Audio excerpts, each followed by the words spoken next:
प्रदोष कर लिया, आपने सोमवार कर लिया, आपने सारे अनुष्ठान कर लिए, बहुत सारे उपाय भी करे, तो से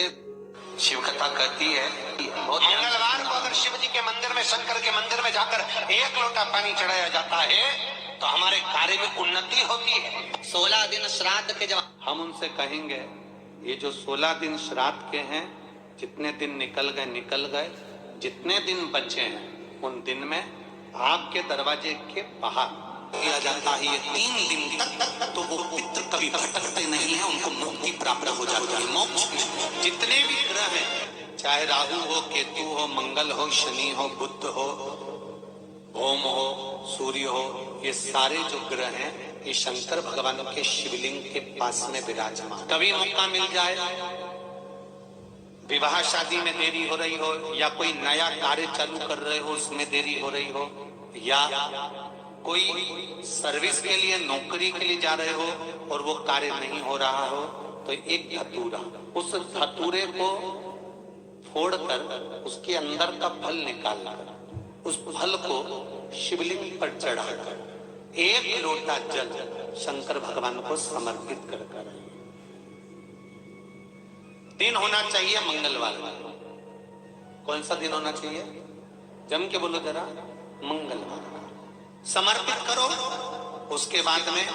आप विवाह के लिए अगर समर्पित करे हैं तो विवाह में देरी नहीं होगी। व्यवसाय और व्यापार के लिए या नौकरी के लिए समर्पित करे हैं तो उसमें देरी नहीं। श्राद्ध पक्ष के अंदर चुटकी भर आटा दरवाजे की दोनों चौखट पर डाला जाता है। जिस बेटे बेटी का मंगल विवाह नहीं हो रहा हो,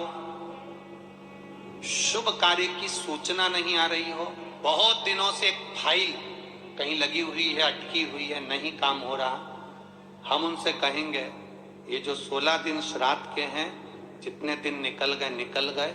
जितने दिन बचे हैं उन दिन में आपके दरवाजे के बाहर 1 चुटकी घर से आटा लाकर चौखट के इस ओर, चौखट के उस ओर, दोनों जगह चुटकी भर आटे को डालना प्रारंभ करो। 16 दिन श्राद्ध के पूर्ण हो। जब अमावस्या आए, किसी जलाशय, सरोवर, तालाब, बावड़ी, कुआं, उसके पास में घी का दिया लगाकर आना। 1 रोटी में थोड़ा सा मीठा रखकर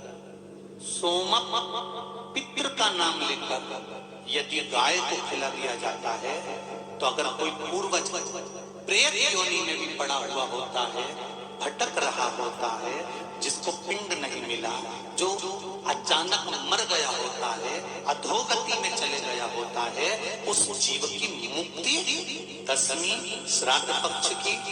एकादशी श्राद्ध पक्ष की और द्वादशी श्राद्ध पक्ष की, ये 3 सोमक पितृ का नाम लेकर रोटी में, पूड़ी में मीठा रखकर अगर गाय को खिला दिया जाता है ये 3 दिन तक, तो वो पितृ कभी भटकते नहीं है, उनको मुक्ति प्राप्त हो जाती है, मोक्ष मिलता है। गाय के मुख में जब हम रोटी देते हैं, 1 रोटी जब देते हैं, या तो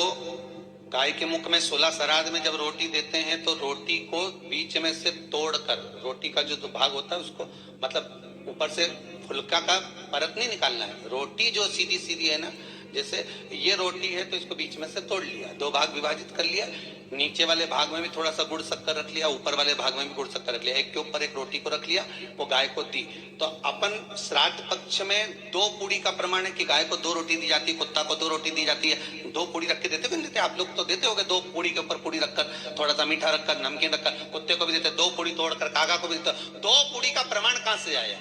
2 भाग रोटी के टुकड़े का प्रमाण कहां से आया? श्राद्ध पक्ष में ही ऐसा क्यों किया जाता है? बाकी के समय पर तो कोई ऐसा 2 पूड़ी का प्रमाण ही नहीं,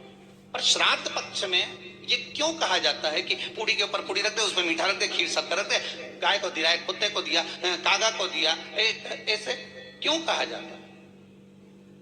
उसका कारण क्या होता है? उसका केवल एक कारण है, जो नारी ने भोजन का निर्माण करा है, जो घर की बहू भोजन बनाई है, जो घर की बेटी ने भोजन बनाया है, घर की माता ने भोजन बनाया है। महाराज, पिता पुरुष एक कुल को तारता है, बेटी